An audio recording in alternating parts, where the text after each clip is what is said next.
নমস্কার বন্ধুরা, শ্রাবণী রান্নাঘরে আপনাদের সবাইকে স্বাগত জানিয়ে আমি আবারও একটা রান্নার ভিডিও নিয়ে আপনাদের সামনে চলে এসেছি। আজকের আমি আপনাদের বাচ্চাদের স্কুল টিফিন দেখাবো, যেটা খুব অল্প উপকরণে এবং অল্প সময় হয়ে যাবে এবং খেতেও ভীষণ ভালো হবে। তাহলে চলুন এই টিফিনটা আমি কিভাবে বানাই সেটা আপনারা একবার দেখে নিন।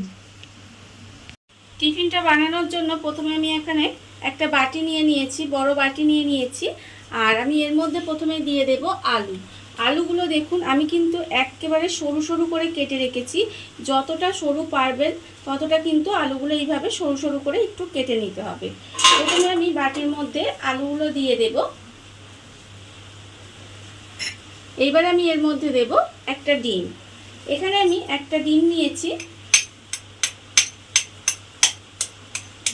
আপনারা কতটা বানাবেন তার উপরে কিন্তু ডিমটা দেবেন। আমি এখানে একটা আলু নিয়েছি, সেই জন্য আমি এখানে একটা ডিম দিয়ে দিলাম। এবারে আমি এর মধ্যে দেব পেঁয়াজ কুচি। এখানে আমি একটা ছোট সাইজের পেঁয়াজ একদম কুচি কুচি করে রেখেছি, সেটা কিন্তু আমি এর মধ্যে দিয়ে দিলাম। আর দেব, যেহেতু বাচ্চাদের জন্য বানাচ্ছি, অল্প সামান্য একটু কাঁচা লঙ্কা দিলাম।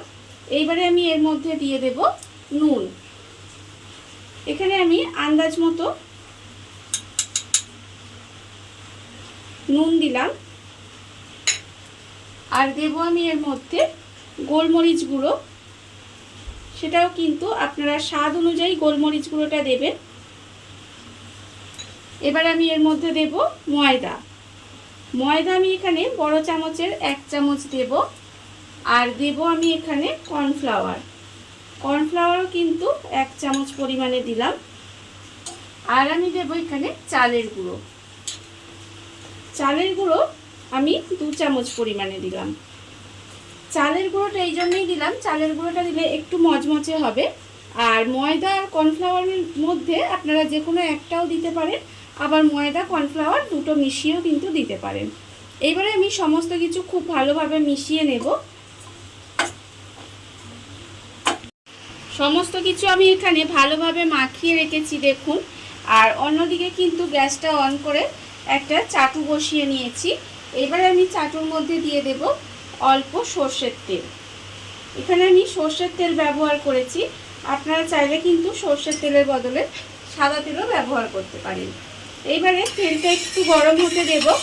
আর তেলটাকে আমি চাটুর মধ্যে একটু চারিদিকে বুলিয়ে দেব।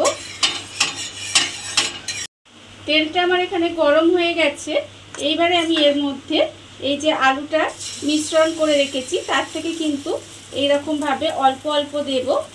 আর এইভাবে একটু চেপে চেপে গোল করে দিতে হবে। ঠিক দেখুন এরকম হবে, কিন্তু এইভাবে চামচ দিয়ে অল্প অল্প দিয়ে চেপে চেপে দেব একটু।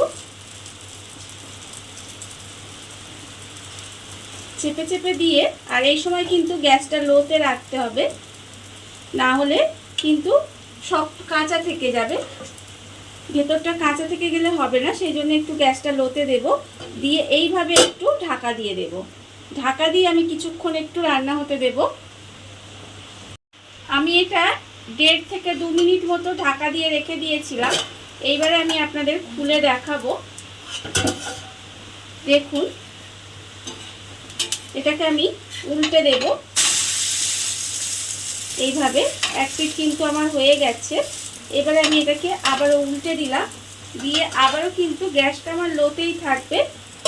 আর গ্যাসটা যদি না লোতে দেন তাহলে কিন্তু আমি আবারও বলছি কাঁচা থেকে যাবে। এইভাবে ঢাকা দিয়ে আবারও আমি কিছুক্ষণ রান্না হতে দেব। উল্টে দিয়ে আবারও কিন্তু আমি 1 মিনিট মতো একটু রান্না হতে দিয়েছি। আবারও আমি আপনাদের দেখাবো। দেখুন এই যে কত সুন্দর হয়ে গেছে, আপনারা দেখতেই পাচ্ছেন। আর এইভাবে কিন্তু একটু উল্টে পাল্টে ভেজে নেব।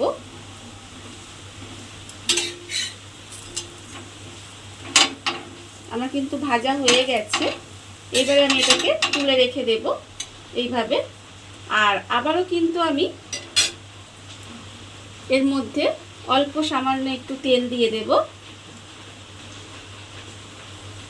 তেল দিয়ে তেলটা ভালো করে একটু লাগিয়ে দিলাম, দিয়ে আবারও কিন্তু আমি এর মধ্যে দিয়ে দেব, দিয়ে এইভাবে কিন্তু আমাকে সমস্তগুলো ভেজে নিতে হবে।